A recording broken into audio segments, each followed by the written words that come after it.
A Maryland family receives $3.5 million for the wrongful death of their son, an athlete at the University of Maryland College Park. We are all familiar with the heat stroke that killed Jordan McNair 2 weeks after he collapsed during practice.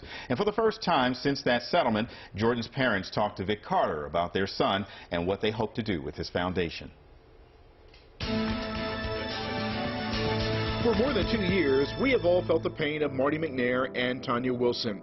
They are the parents of the smiling, energetic 19-year-old offensive lineman, Jordan McNair, who collapsed of heat stroke May 29, 2018, during conditioning and practice at the University of Maryland. We have an individual at 4068 Fieldhouse Drive that's hyperventilating after exercising and unable to control their breath. That day, his temperature spiked to 106 degrees. He was in crisis, and the training staff failed to act immediately and follow the protocol that could have saved his life. Male patient with seizure. Please advise the medics to come through the field level. It took them more than an hour to call 911.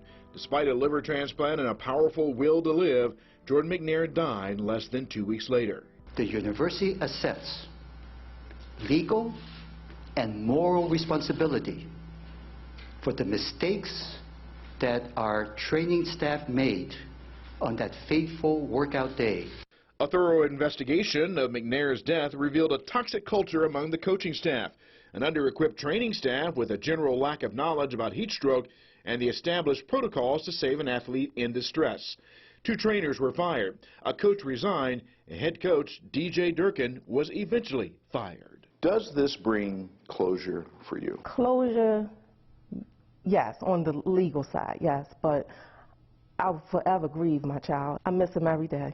I had him for a wonderful 19 years. I was the basketball mom, the football mom, the baseball mom, and he's just forever missed. The McNair family has turned their pain into purpose and will use some of the settlement money to further the cause of educating athletes and coaches about the dangers of heat stroke. One of the things that I realized, Vic, was initially we were football-centric. And then I started, as I got more versed and more educated on this type of injury, then we realized it was a student-athlete injury. And then our crowds became bigger because we just weren't talking to football teams anymore. Now I'm talking to the whole athletic program. Baseball players, soccer, track and field, anybody that was outside in the elements playing. What do teams need to have in place right now to protect student athletes? All teams should have a solid emergency action plan, first and foremost. And that's where it all starts. That covers CPR, cold water tubs, that covers AED machines, that covers concussion protocols, that covers lightning protocols. A 3 to 5 minute emergency action plan can save a life. Tanya, when you look at athletic programs right now,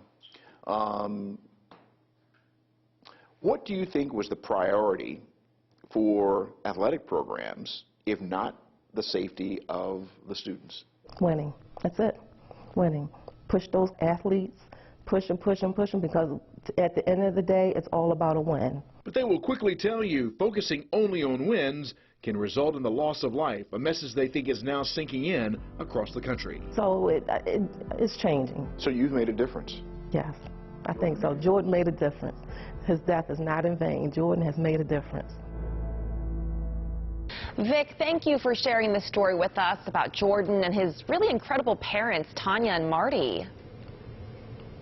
They are incredible parents, and we can only imagine what they have really been through. This is the first time that they've talked since the settlement with the state of Maryland, and they opened up a little bit more about some of the things that they really want to do now. They have some momentum going with them in terms of trying to talk to high school students, talk to college students, talk to athletes of every kind about the dangers of heat stroke.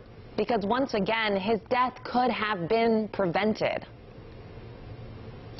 Yes, most definitely. The protocols have been followed, and the other thing is that we don't know whether there was a plan in place. That's one of the things that Marty talks a lot about, is that you have to be prepared well in advance. You know, make sure you have everything that you need, that they have the protocols in place for CPR, cold water tubs, AED machines, concussion protocols, and lightning protocols. You didn't think about that very much either, but that can certainly happen with outside activities.